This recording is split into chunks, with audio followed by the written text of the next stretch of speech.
আমার হাতের এই বাটিতে কি আছে? আমার হাতের এই বাটিতে আছে সম্পূর্ণ ঘরোয়া রেসিপিতে আমার নিজের হাতে তৈরি এক বাটি দই। আজকে আপনাদের এত সহজ আর এত সাশ্রয়ী একটা দইয়ের রেসিপি দেখাবো যে এই রেসিপি ফলো করে দই বানালে আপনার বানানো দই খেয়ে আপনি নিজেই অবাক হয়ে যাবেন আর বাজারের দই আপনার ভালো লাগবে না। আচ্ছা, রেসিপি পরে আগে এই দইটা আমরা একটু কেটে দেখব যে দইটা কেমন হয়েছে। আমি সাইড থেকে জাস্ট একটু কাটবো, দেখেন। ওয়াও, দইটা কিন্তু অনেক থিক হয়েছে, দেখেন। উপরে একটা পুরা সরের লেয়ার, এই যে আমি আর একটা স্পুন নিচ্ছি, দেখেন। ঠিক এরকমই সেট হবে এই দইটা, কিন্তু মানে উপর করে ধরলেও এটা পড়বে না, দেখেন। খুবই সুন্দর হয়েছে। দইটা কেমন হয়েছে সেটা কিন্তু আপনারা দেখে ফেলেছেন, তবে চলেন ভিডিওটা শুরু করা যাক। আগেই বলেছিলাম দইটা বানাতে আমি খুবই লিমিটেড ম্যাটেরিয়ালস ইউজ করব। এখানে জাস্ট নিয়ে নিছি 1 লিটার খাঁটি গরুর দুধ আর 150 গ্রামের মতো চিনি। আপনারা মিষ্টি কতটুক পছন্দ করেন সেই অনুযায়ী চিনি বাড়াতে বা কমাতে পারবেন। আমি মডারেট মিষ্টি করতেছি। আর এখানে হলো আগে থেকে রেখে দেওয়া দই, যেটাকে দইয়ের বীজ হিসাবে আমি ইউজ করব। প্রথমেই আমি পুরা দুধটা একটা ডেকচিতে ঢেলে দিব। অনেকে কিন্তু এই ফুল ক্রিম দুধের সাথে গুঁড়া দুধও ইউজ করে, তো আমি গুঁড়া দুধটা ইউজ করব না, গুঁড়া দুধ ছাড়াই আপনাদের দইটা বানায় দেখাবো। এরপর চুলাটা জ্বালিয়ে দিব আর মিডিয়াম আছে দুধটা জাল দিতে থাকবো। এখানে দুধটা জাল হতে থাকুক। পাশের চুলাতে আমি ছোট আর একটা ডেকচি দিলাম। এখানে আমি একটু ক্যারামেল বানাবো, কারণ আমি কোনো আর্টিফিশিয়াল রং ইউজ করতে চাই না। তাই দইটা কালারফুল করার জন্য একটু ক্যারামেল বানিয়ে নিব। তো ক্যারামেল বানানোর জন্য আমার 2 চামচ চিনি সাথে সামান্য একটু পানি অ্যাড করতে হবে। এবার এই চুলাটাও আমি জ্বালিয়ে দিব। এই চুলার জালটা কিন্তু খুবই কম রাখতে হবে। আর এখানে এই ডেকচির চিনির কালারটা অবজার্ভ করতে হবে। কিছুক্ষণের মধ্যেই কালারটা চেঞ্জ হইতে থাকবে, আপনারা দেখেন।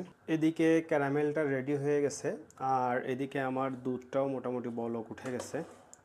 তো এটা কিন্তু অনবরত একটু নাড়ানাড়ি করতে হবে যাতে উতলিয়ে পড়ে না যায়। এখন আমি এই ডেকচির মধ্যে থেকে কিছু দুধ এই ক্যারামেলের ডেকচিতে দিয়ে দিব। ক্যারামেলের ডেকচিটা একটু নাড়ানাড়ি করলে ভেতরে দুধের কালারটা চেঞ্জ হয়ে আসবে আস্তে আস্তে। আপনারা যদি দইয়ের কালার নিয়ে কোনো বদার না থাকেন তাহলে কিন্তু এই ক্যারামেলটা পুরোটাই স্কিপ করতে পারেন।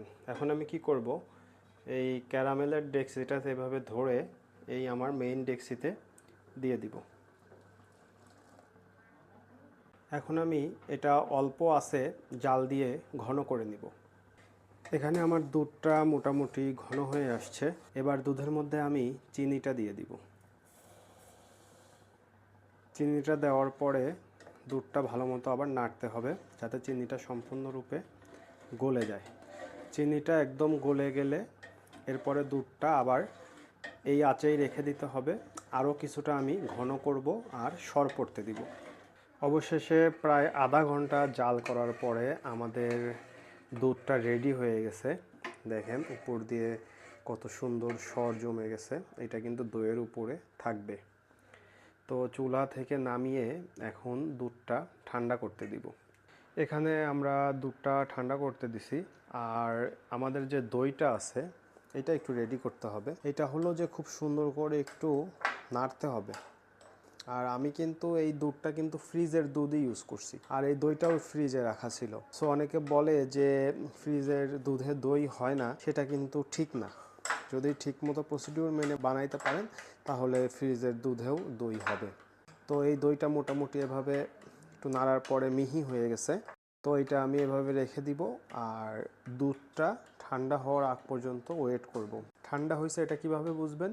সেটা হলো যখন আপনি এই দুধটার মধ্যে আঙুলটা ডুবায় রাখতে পারবেন তখন মনে করবেন যে এটা মোটামুটি ঠান্ডা হয়ে গেছে। আমাদের দুধটা ঠান্ডা হয়ে গেছে। এবার যে দইয়ের যে বেসনটা সেটা আমরা একটু একটু করে দুধের মধ্যে দিয়ে দিব। এই বেসনটা সিলেক্ট করা কিন্তু খুবই ইম্পর্টেন্ট, কারণ এই দইটার টেস্ট আসলে কীরকম হবে সেটা এই দইয়ের বীজের উপর ডিপেন্ড করবে। তাই আপনারা বাসায় যখন ভালো কোনো দই কেনা হয় দোকান থেকে, ওই দইটা বীজ হিসাবে রাখার চেষ্টা করবেন। আর নর্মাল যে বাজারে দই পাওয়া যায় কম দামি পাতলা, ওই দইয়ের বেসন দিয়ে যদি দইটা করেন তাহলে কিন্তু আপনার দইয়ের মধ্যে ওই টেস্টটা চলে আসার একটা সম্ভাবনা থাকে। তো আমার এইটা একটু মিক্স করতে হবে। বেটার মিক্সিংয়ের জন্য আপনারা হ্যান্ড উইচ ইউজ করতে পারেন, তাহলে এমন ফর্ম হবে যেটা দইয়ের উপরে থাকলে দেখতে সুন্দর লাগবে। আমাদের দইটা বসানোর জন্য একদম রেডি। দইটা বসানোর জন্য আমরা একটা দই মেকার ইউজ করব। তো আপনারা চাইলে কিন্তু নর্মালি যে কাঁথা বা কম্বলের মধ্যে যেভাবে বসাই সেভাবে বসাইতে পারেন। তো দই মেকারটা আমি ইউজ করব কারণ এটার মধ্যে কোনো ঝামেলা ছাড়া দইটা হয়। আর এটার প্রাইসও কিন্তু খুবই কম, মাত্র আমি এটা 6 বছর আগে কিনছি মাত্র 300 টাকা দিয়ে। এখনও দারাজে কিন্তু 300 থেকে 350 টাকার মধ্যে এই দই মেকারটা পাওয়া যায়। তো আপনারা এটা ব্যবহার করবেন। দই মেকারের মধ্যে এরকম একটা বাটি থাকে, এই বাটিটার মধ্যে এভাবে করে দইটা উপর থেকে ঢেলে দিবেন।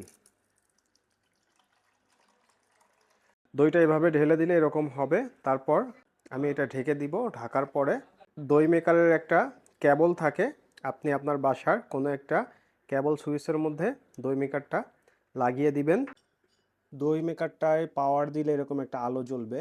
আর এটা জাস্ট এভাবে কোনো কাজ নাই, আর 8 ঘন্টা রেখে দিলেই দইটা হয়ে যাবে। আমরা 8 ঘন্টা পরে দেখব কেমন হয়। 8 hours later. আমি দই মেকারটাও খুলে নিয়ে আসছি, এখন একটু চেক করে দেখব যে আমাদের দইটার কি অবস্থা।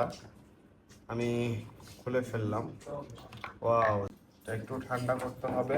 ঠান্ডা হয়ে গেলে তারপরে নর্মাল ফ্রিজে কিছুক্ষণ রেখে দিব। কিছুক্ষণ নর্মাল ফ্রিজে রাখার পরে দইটা আমরা নিয়ে আসছি। দেখেন দইটা কি পরিমাণ সেট হয়েছে। আমি এখানে অল্প করে দইটা বানাইছি, বাট সেম রেসিপি ফলো করে আপনারা চাইলে 10 লিটার, 5 লিটার, 3 লিটার যে কোনো অ্যামাউন্টের দুধ দিয়ে এটা করতে পারবেন।